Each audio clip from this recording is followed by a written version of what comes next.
साखर आपल्या रोजच्या आयुष्यातली अगदी साधी वाटणारी वस्तू. चहा असो, मिठाई असो किंवा घरातला रोजचा वापर. साखरेची किंमत वाढली की त्याचा थेट परिणाम सामान्य माणसाच्या बजेटवर होतो. पण सध्या साखरेच्या बाजारात एक वेगळं चित्र पाहायला मिळतंय. गेल्या 3 दिवसात साखरेचे घाऊक दर प्रति क्विंटल सुमारे 800 रुपयांनी घसरले आहेत. तरीही किरकोळ बाजारात साखर जवळपास 75 रुपये किलो पर्यंत महाग असल्याचं सांगितलं जातंय. मग घाऊक बाजारात दर कमी झाले असताना ग्राहकाला त्याचा फायदा का मिळत नाही? याचं एक कारण म्हणजे बाजारात अजूनही जुन्या महाग साठ्याची साखर विकली जात असल्याचं व्यापाऱ्यांचं म्हणणं आहे. व्यापाऱ्यांनी आधी ज्या दराने साखर खरेदी केली त्यापेक्षा कमी दराने लगेच विकल्यास त्यांना नुकसान होऊ शकतं. त्यामुळे घाऊक दरातील घसरण किरकोळ बाजारात दिसायला थोडा वेळ लागू शकतो. मात्र जुना साठा संपल्यानंतर कमी दरात खरेदी केलेली साखर बाजारात आली तर ग्राहकांना काहीसा दिलासा मिळण्याची शक्यता वर्तवली जाते. पण साखर महाग होण्यामागे फक्त व्यापाऱ्यांचा साठा जबाबदार आहे का? तसं नाही. यंदाच्या 2025-26 साखर हंगामात उत्पन्नाचा अंदाज सुमारे 31.5 लाख टन होता. मात्र प्रत्यक्ष उत्पादन सुमारे 27.9 लाख टनांवर राहिलं. म्हणजेच अपेक्षेपेक्षा उत्पादन कमी झालं आणि उपलब्धतेवर दबाव निर्माण झाला. त्यातच निर्यातीचे निर्णयही चर्चेत आले. उत्पादन कमी होण्याची चिन्ह असतानाही फेब्रुवारी 2026 मध्ये निर्यातीचा कोटा वाढवण्यात आला.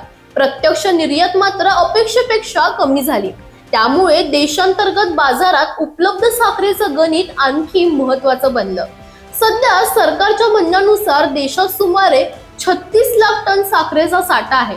नवीन गाळप हंगाम सुरू होईपर्यंत पुरवठा टिकवण्यासाठी केंद्राने 10 लाख टन कच्च्या साखरेच्या शुल्कमुक्त आयातीला परवानगी दिली आहे. याचा उद्देश स्पष्ट आहे. बाजारात साखरेचा पुरवठा वाढवायचा आणि दरांवरील दबाव कमी करायचा. त्याचबरोबर साखरेची साठेबाजी किंवा नफेखोरी होत नाही ना याची तपासणी करण्यासाठी केंद्र सरकारने विविध राज्यांमध्ये पथक पाठवण्याची तयारी केली आहे. मात्र या सगळ्यांचा सर्वात मोठा प्रश्न ग्राहकाला आहे. दर खरंच किती कमी होणार? आणि याच ठिकाणी महाराष्ट्र सरकारचा एक महत्त्वाचा प्रस्ताव समोर आला. साखरेसाठी LPG सिलेंडर सारखं दुहेरी किमतीचं मॉडेल लागू करण्याचा प्रस्ताव मांडण्यात आला आहे. याचा साधा अर्थ असा की घरगुती वापरासाठी साखर एका दराने तर मोठ्या प्रमाणावर साखर वापरणाऱ्या उद्योगांसाठी दुसऱ्या दराने उपलब्ध करून देण्याचा विचार आहे. या कल्पनेमागचा उद्देश असा आहे की सामान्य कुटुंबाला महाग साखरेचा फटका कमी बसावा आणि दुसऱ्या बाजूला साखर उद्योगालाही आर्थिक स्थैर्य मिळावं. पण या प्रस्तावासोबत एक महत्त्वाचा प्रश्न निर्माण होतो. समजा खाद्यपदार्थ तयार करणाऱ्या कंपन्यांना साखर महाग मिळाली तर त्याचा उत्पादन खर्च वाढेल. हा वाढलेला खर्च कंपन्या स्वतः सहन करतील का? की बिस्किट, मिठाई, पेये आणि इतर खाद्यपदार्थांच्या किमती वाढवून तो खर्च पुन्हा ग्राहकांकडूनच वसूल केला जाईल? म्हणून घरगुती साखर स्वस्त झाली तरी त्याचा अप्रत्यक्ष परिणाम इतर वस्तूंच्या किमतीवर होऊ शकतो. या संपूर्ण प्रकरणात शेतकऱ्याची बाजू ही तितकीच महत्वाची आहे. साखरेचे दर वाढले म्हणून त्याचा पूर्ण फायदा ऊस उत्पादक शेतकऱ्याला मिळतोच असं नाही. उत्पादन खर्च वाढला असताना शेतकऱ्याला योग्य मोबदला मिळावा अशी मागणी होते. याच पार्श्वभूमीवर स्वाभिमानी शेतकरी संघटनेने 2025-26 हंगामातील ऊसासाठी अतिरिक्त 300 रुपये प्रति टन देण्याची मागणी केली आहे.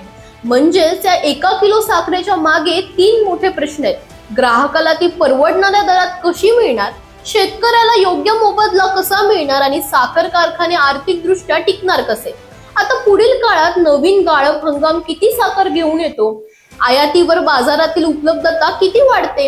आणि घाऊक दरातील घट किरकोळ बाजारात कधी पोहोचते? यावर साखरेच्या किमतीची दिशा ठरणार आहे.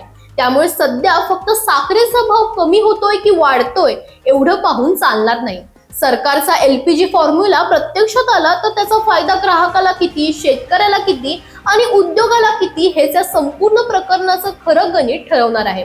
कारण साखर गोड असली तरी तिच्या किमतीमागचं अर्थकारण सध्या चांगलंच कडू झालंय. दरम्यान तुम्हाला ही माहिती कशी वाटली आम्हाला कमेंट करून नक्की सांगा आणि अशाच अपडेट्ससाठी इंडिया लीडर YouTube चॅनलला सबस्क्राईब करायला विसरू नका.